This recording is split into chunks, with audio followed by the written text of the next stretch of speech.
The process of finding a therapist is way more difficult than it should be. It can be hard to wade through all of the information out there.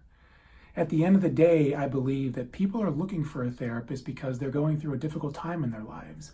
And the last thing they need is the headache of trying to make sense of all the information bombarding them on the internet or from recommendations from friends and family members. My hope today is that this video will make the process a little more streamlined for you. When I think of finding a therapist, I think of two arenas. The first are external factors and the second are internal factors. External factors are things like insurance. Whether or not this therapist takes your insurance or not is an important question to consider.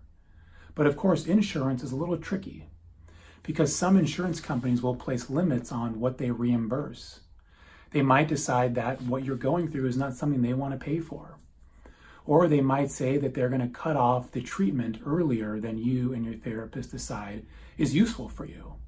And that can be a headache for both people involved.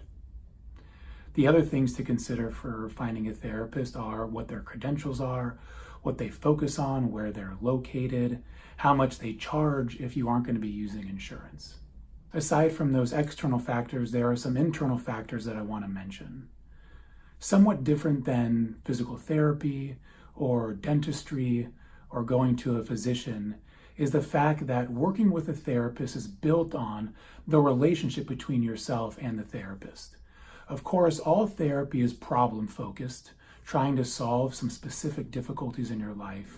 But the vehicle for solving those things is the relationship you build with that therapist.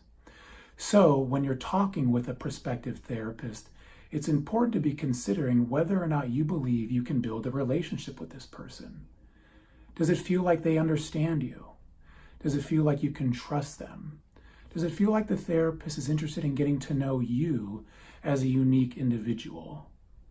Sometimes therapists can give the impression that they just treat people the same way, or that they've seen the issue before and are giving you the same advice. That usually isn't helpful for people.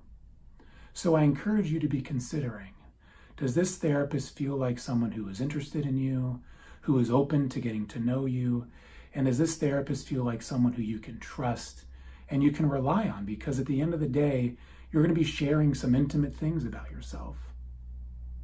The other thing I encourage you to think about when picking a therapist is whether or not you feel like you can give this person feedback.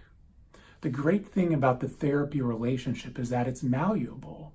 It's up to you and the therapist to decide what goes into the therapy and what stays out of it. You guys get to decide if there's more of this or less of that. And at the end of the day, the important thing is for you to feel like you're getting your needs met. And the only person that really knows that fully is you.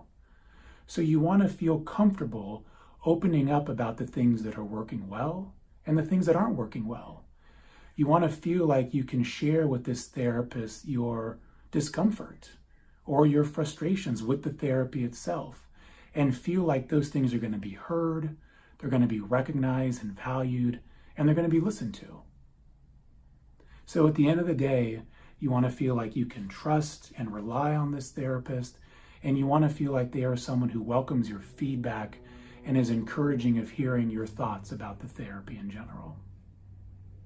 This is Dr. Kyle Kermott from Therapy Summit. I hope those tips and ideas have been helpful for you in your process of finding the right therapist.